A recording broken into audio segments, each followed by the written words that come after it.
Kalau lu merasa kehidupan ekonomi itu sesuatu yang rumit dan hanya dipahami para pakar, lu bakal berubah pikiran mulai detik ini juga.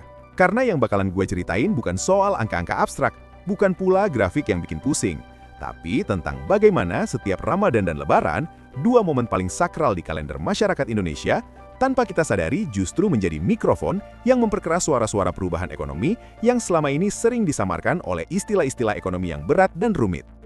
Ketika Ramadan datang, perputaran uang seolah bangun dari tidurnya. Orang mulai berburu takjil, pedagang sayur hafal betul bahwa harga bawang dan telur bisa bergerak lebih cepat daripada azan maghrib saat buka puasa. Berbagai promo muncul dari mal hingga pasar tradisional, tunjangan hari raya atau THR mulai dicairkan, semuanya bergerak cepat menuju satu tujuan, konsumsi. Berita Kompas menyebut fenomena harga barang naik saat Ramadan dan Lebaran sebenarnya merupakan hal yang wajar, karena demand pull inflation, cost push inflation, dan faktor eksternal seperti fluktuasi nilai tukar rupiah ikut main di dalamnya. Dan begitulah, kita sebagai konsumen sering tidak sadar bahwa di balik rasa syukur karena THR masuk rekening atau rasa senang karena dapat promo diskon, ada arsitektur ekonomi yang secara otomatis menyesuaikan harga kebutuhan pokok karena permintaan yang melonjak tajam. Inflasi atau kenaikan harga barang secara konsisten bukan sekedar istilah statistik, itu adalah realita yang mempengaruhi setiap rupiah yang lu pegang. Dan fenomena ini berulang hampir setiap tahun ketika Ramadan dan Lebaran tiba. Lu bisa bayangkan, ketika seseorang menerima THR, itu bukan sekadar bonus penghasilan semata, tapi juga menjadi stimulus ekonomi besar yang langsung memicu peningkatan daya beli secara tajam. Perputaran uang dari satu tangan ke tangan lain berjalan begitu cepat. Di satu sisi, keluarga menyambut Lebaran dengan belanja baju baru dan kebutuhan pangan. Di sisi lain, pedagang merasakan lonjakan permintaan yang membuat mereka enggan menahan harga. Ini adalah sisi paling nyata dari economic cycle yang sering kita dengar di kuliah ekonomi, tapi lebih terasa di dompet kita sendiri. Tapi, pertanyaannya yang harusnya lebih tajam adalah, apakah Ramadan dan Lebaran benar-benar menyebabkan inflasi? Atau dana yang beredar itu hanya menjadi kambing hitam atas masalah ekonomi yang jauh lebih dalam? Disinilah kita harus berpikir secara kritis. Menurut ekonom yang dikutip Kompas, fenomena kenaikan harga memang wajar karena permintaan naik. Namun kenaikan itu dipengaruhi pula oleh hal-hal seperti gangguan logistik serta cuaca yang buruk yang menyebabkan produksi pertanian terganggu. Ini disebut cost push inflation. Harga naik karena biaya produksi bertambah, bukan hanya karena kita membeli lebih banyak. Jadi ketika lo merasa harga sayur naik menjelang Lebaran, itu bukan cuma karena orang lain membeli lebih banyak. Bisa jadi itu juga karena pasokan yang terganggu, mungkin panen yang tidak maksimal, atau distribusi yang terkendala karena cuaca atau bahkan faktor eksternal seperti nilai tukar rupiah yang melemah terhadap mata uang global. Ketika nilai tukar melemah, barang impor menjadi lebih mahal, dan karena banyak bahan pokok yang bergantung pada pasar global, harga itu langsung terasa di pasar lokal. Kita sering lupa bahwa ekonomi itu bukan sebuah mesin yang steril. Itu sistem kompleks yang dipengaruhi oleh kondisi global, kebijakan lokal, perilaku konsumen, produksi pertanian, dan banyak faktor lain yang saling bersilangan. Ramadan dan Lebaran bisa jadi hanya trigger atau katalis untuk fenomena yang sudah ada, bukan penyebab utama. Inflasi mengangkat kepalanya bukan karena kita berpuasa dan berbelanja, tapi karena seluruh struktur yang menopang ekonomi itu sendiri sudah memiliki dinamika internal. Kita tahu, fluktuasi ekonomi juga dipengaruhi oleh kebijakan pemerintah, seperti diskon listrik, subsidi, dan insentif lain, yang terkadang membuat angka inflasi terlihat turun di satu periode, hanya untuk kembali naik setelah program itu selesai. Ketika listrik yang didiskon selama beberapa bulan akhirnya kembali normal, biaya energi naik, dan itu langsung berimbas pada harga barang dan jasa lainnya. Ini disebut imported inflation dan policy-driven inflation, jika dipicu oleh aturan pemerintah, bukan semata permintaan masyarakat. Dan ironisnya, meskipun kenaikan harga terjadi setiap Ramadan dan Lebaran, daya beli masyarakat justru belum benar-benar pulih setelah beberapa tahun terakhir. Pendapatan tidak selalu naik seiring dengan inflasi, sehingga banyak keluarga yang harus menyesuaikan anggaran mereka menjelang hari raya. Sementara di media sosial, ada narasi yang menyederhanakan semuanya menjadi inflasi naik karena Ramadan dan Lebaran. Tapi realitasnya jauh lebih kompleks. Ini adalah simfoni banyak faktor yang saling berpadu, kadang harmonis, seringkali disonan. Fakta lain menarik adalah bahwa dalam beberapa tahun terakhir, Indonesia bahkan pernah mencatat deflasi, yaitu penurunan harga secara umum menjelang Ramadan, bukan inflasi. Di awal tahun tertentu, deflasi terjadi karena penurunan beberapa komoditas pangan serta diskon besar-besaran pada tarif listrik. Hal ini menunjukkan bahwa ekonomi tidak selalu bergerak sesuai aturan umum yang kita harapkan setiap tahun. Fleksibilitas pasar bisa berubah karena dinamika struktural dan kebijakan pemerintah.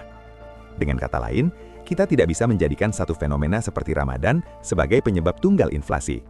Itu sama seperti menyalahkan hujan atas banjir, tanpa memperhatikan sungai yang tersumbat, sistem drainase yang buruk, dan pembangunan yang tidak terencana. Semua aspek itu saling terkait, dan sekadar melihat fenomena dari satu sudut saja akan membuat kita kehilangan perspektif yang lebih besar. Sekarang, kita sampai pada pertanyaan yang lebih reflektif. Apa yang bisa kita pelajari dari fenomena ini? Pertama, kita belajar bahwa ekonomi bukanlah sesuatu yang jauh atau abstrak. Itu langsung berhubungan dengan kehidupan sehari-hari lo dan gue, dari harga bawang di pasar sampai harga tiket mudik. Kedua, kita perlu memahami bahwa perilaku ekonomi kita setiap tahun mencerminkan siklus yang lebih besar. Konsumsi, distribusi, pasar global, kebijakan pemerintah, produksi lokal, dan bahkan sentimen konsumen, semuanya saling mempengaruhi. Selanjutnya, sebagai konsumen yang cerdas, kita harus mulai mengenali kapan emosi mengambil alih keputusan kita di pasar. Misalnya, membeli berlebihan karena takut harga naik, dibandingkan mengambil keputusan yang berdasarkan informasi dan kebutuhan sesungguhnya. Ini adalah bagian penting dalam literasi finansial, yang sayangnya jarang dibahas di sekolah, tapi setiap dari kita mengalaminya setiap tahun. Dan tentu saja, ada peran pemerintah yang tidak bisa kita abaikan. Kebijakan fiskal seperti subsidi listrik atau program bantuan tunai bisa menahan laju harga dalam jangka pendek, tapi itu bukan solusi jangka panjang untuk persoalan inflasi yang lebih mendasar jika nilai tukar rupiah terus melemah atau produksi domestik masih rentan terhadap gangguan. Ini artinya, solusi untuk menjaga stabilitas harga tidak hanya terletak pada satu titik, tapi menyangkut strategi pembangunan ekonomi yang sinergis di berbagai sektor. Di sisi lain, kita juga harus realistis. Ekonomi sebuah negara tidak bisa dipenuhi dengan keinginan yang sempurna. Ada momen di mana permintaan meningkat tajam, seperti Ramadan dan menjelang Lebaran, itu tidak selalu buruk jika dikelola dengan baik. Justru, ini bisa menjadi momentum untuk mendorong kegiatan ekonomi, selama kita punya sistem yang memaksimalkan produksi lokal, memperbaiki logistik, stabilisasi nilai tukar, dan kebijakan yang pro-konsulen. Dan di sini, kita belajar pelajaran yang jauh lebih besar. Ekonomi bukanlah sesuatu yang statis atau bisa diramal hanya dengan satu variabel. Itu adalah perjalanan kolektif masyarakat yang mencerminkan aspirasi kita, baik yang terlihat maupun yang tersembunyi.